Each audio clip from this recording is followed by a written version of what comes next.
예수님께서 불쌍히 여기시는 것에 있어서는 남녀노소 빈부귀천이 없습니다. 모든 인생에 대해 차별 없으신 사랑 때문에 예수님께 나오는 누구든지 예수님께서는 불쌍히 여기시는 거죠.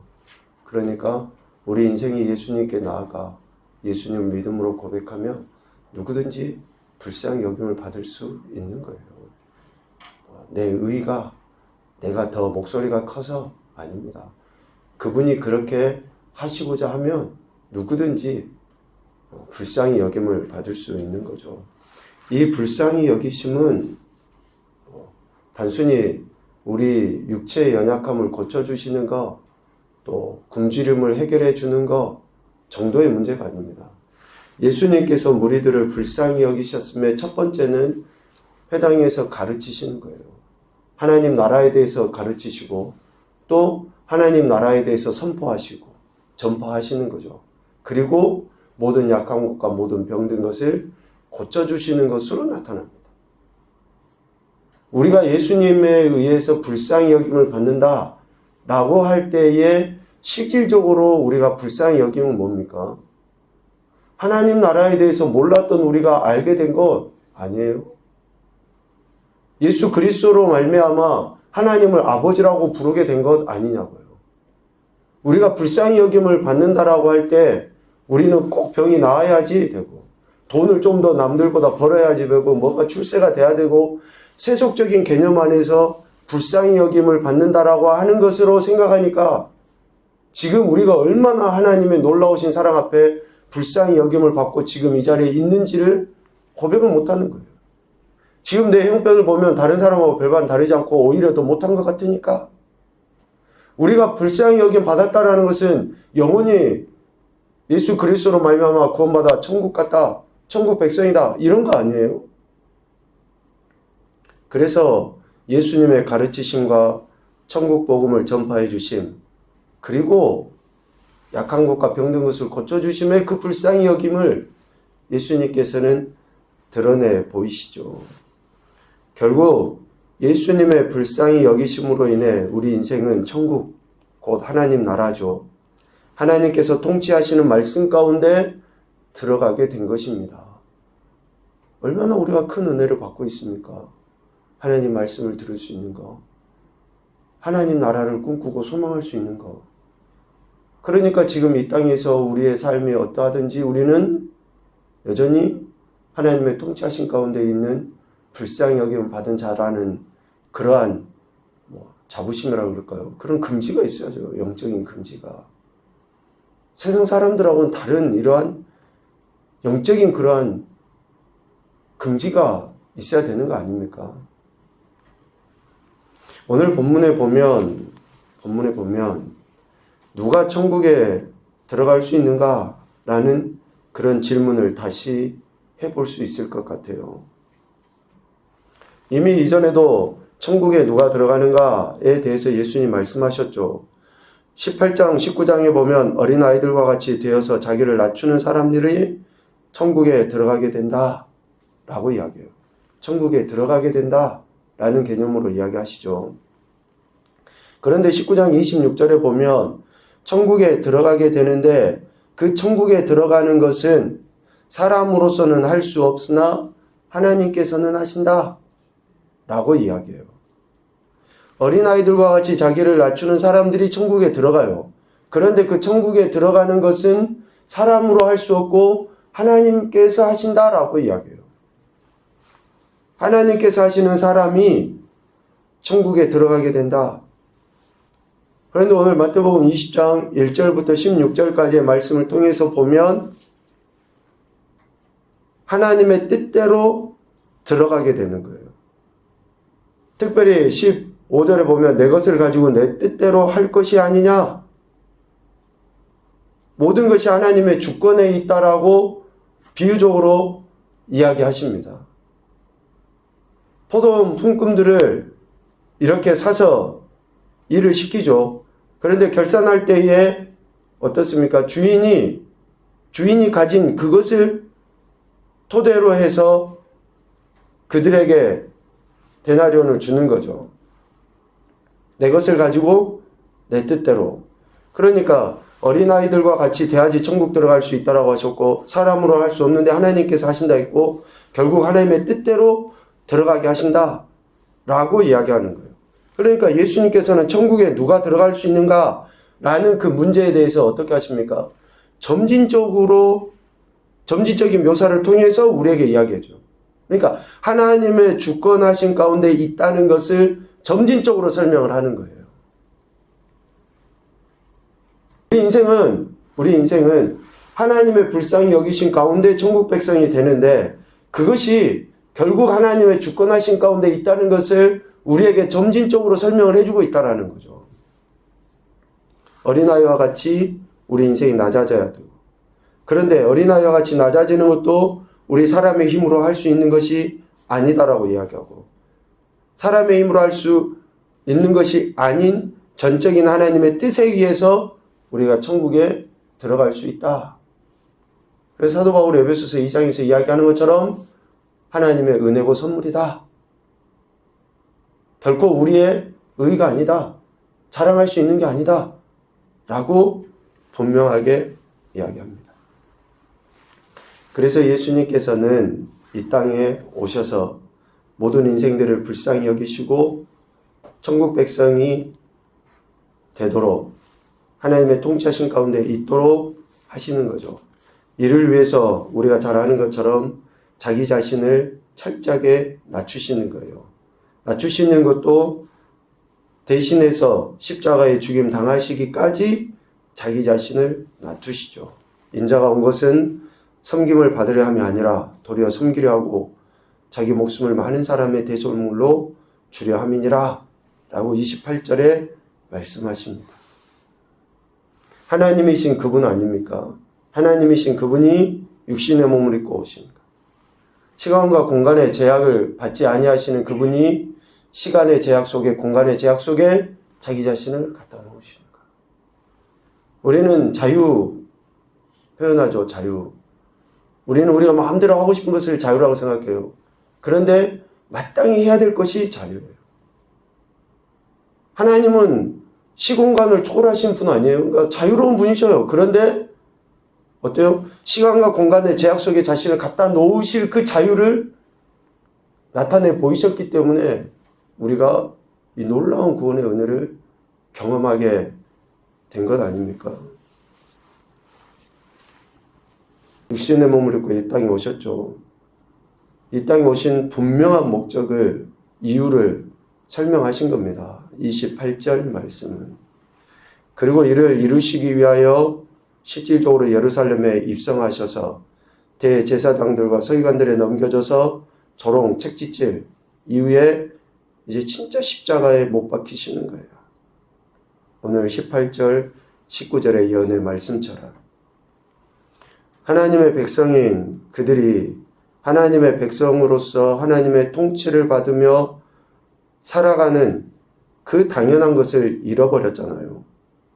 그래서 그것을 다시금 회복시키시기 위해 하나님께서는 구약의 선지자들을 보내셔서 계속 내게로 돌아와라 라고 말씀하셨고, 결국에는 잃어버린 그 영혼들을 다시금 회복시키기 위해서 예수님께서 친히 오셔서 십자가에 대속의 죽임을 당하시는 겁니다. 하나님의 통치를 받고 살아가는 하나님 나라의 삶이 되도록 하시기 위해서 그렇게 하시는 거죠. 우리가 불쌍히 여김을 받았다, 하나님으로부터 라고 하는 것의 다른 표현은 내가 지금 하나님의 통치하심을 받고 살아간다 라는 그런 표현이고, 내가 구원받았다 라고 하는 그 표현은 내가 예수 그리스도의 명령을 듣고 순종하는, 어제 낮에 그렇게 이야기하고 오후에도 전사님 같이 말씀 나눴던 것처럼 말씀이 우리 삶의 기준이 돼서 하나님이 지금 나를 다스리고 통치하시는 그것이 구원받은 자의 삶의 모습이고, 그것이 가장 복된 인생이다라는 것을 우리의 삶으로 드러내 보일 때 그것이 바로 하나님의 불쌍히 여기심을 받은 인생의 모습이다 라는 거죠. 말씀을 읽고 묵상하는 것은 내가 은혜 받기 위해서 하는 게 아닙니다. 다시 강조합니다. 말씀을 읽고 묵상하는 것은 내가 은혜 받기 위해서 하는 게 아니에요. 목사님 무슨 말이세요? 은혜 받아야지. 여러분, 우리가 말씀을 읽고 묵상하는 것은 은혜 받기 위해서가 아니라 그분이 하신 명령을 듣고 순종하기 위해서 읽고 묵상하는 거예요. 은혜 받은 말씀에 순종하는 게 아닙니다. 하나님이 하신 명령에 순종하는 거예요. 내가 은혜가 안 되면 그 말씀은 순종 안 해야 됩니까? 우리 아이들이 이해가 안 되고 깨달아 듣지 않으면 순종 안 해야 됩니까? 부모의 말에? 하나님의 말씀은 우리에게 무조건적인 순종을 요구하셔요. 은혜가 돼야지 순종하는 게 아닙니다. 그래서 우리가 읽고 묵상하는 것은 은혜 받고 내가 그렇게 살아야지가 아니에요. 무조건 살기 위해서 우리가 묵상을 하는 거예요. 읽는 거예요. 듣는 거예요. 여러분 꼭 이것을 명심하셔야지 됩니다. 저도 그런 생각을 가지고 말씀 묵상을 하고 그렇게 살려고 하는 거고 우리 모두가 그렇게 돼야 돼요. 예수님께서 이 땅에 오신 이유도 하나님께서 하신 명령을 그렇게 살아내시기 위해서 오신 거예요. 그러니 예수님께서 십자가를 앞에 두시고 땀방울이 핏방울이 되도록 그렇게 하나님 앞에 간절히 기도했던 거 아닙니까? 나는 이 잔을 마시기 싫은데 하나님께서 하시라고 하신 거니까. 아버지의 명령이니까. 그러니까 우리는 내 감정이 동해야지만이 되는 것처럼 착각을 해요. 감정이 아닙니다. 은혜는 감정이 아니에요.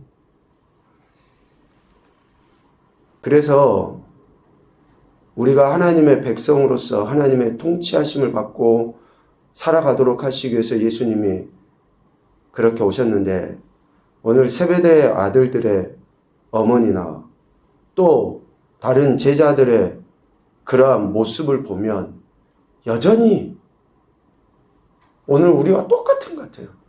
여전히 하나님 나라, 하나님의 통치하심, 하나님의 말씀과는 상관없이 여전히 세속적이고 세상적이고 감정적인 그러한 태도를 취하고 있는 거예요. 낮아져야 된다고 했는데 높아질 것을 생각하고 있고 지금의 자신이 가지고 있는 그러한 권위나 그런 그 세상적인 것들을 내려놓지 못하고 그것들이 기준이 돼서 살아가고 누차 강조해서 이야기하잖아요. 예수님 믿고 부자가 못 되면은 예수님 믿는 것이 조금 다른 사람보다 내가 믿음이 없는 거 아닌가?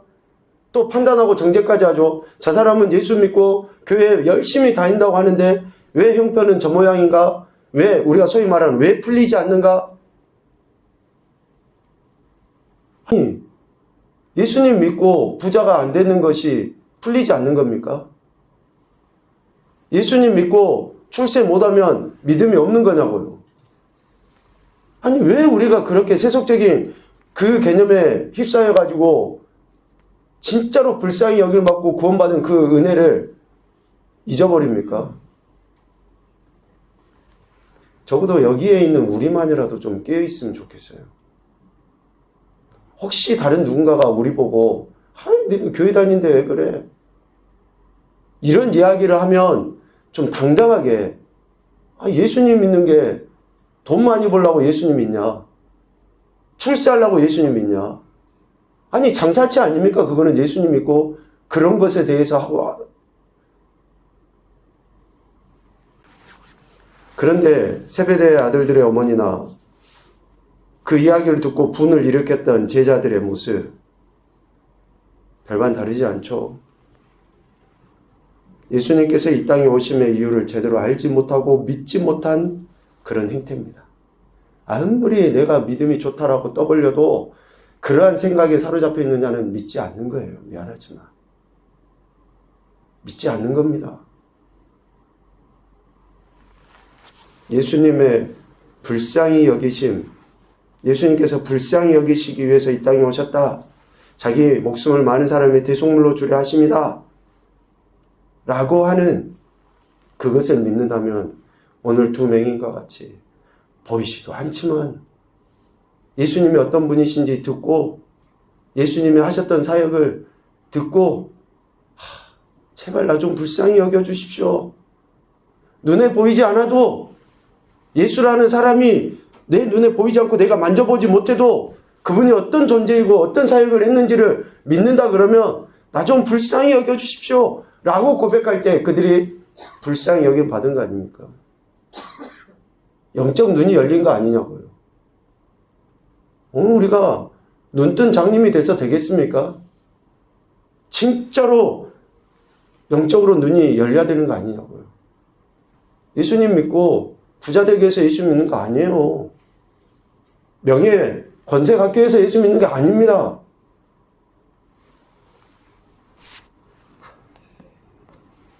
그런데 우리가 그렇게 예수님을 믿고 있다 그러면 처음부터 다시 예수님을 믿어야 될 거예요. 철저하게 회개하시고 다시 예수님을 믿어야 됩니다. 왜? 언제 우리를 부르실지 모르니까. 언제 우리를 이 땅의 생명이 끝나게 하실지 모르니까 다시 예수님을 제대로 믿어야 될 것입니다. 첫째 교훈입니다. 하나님 나라는 곧 하나님의 주권이다.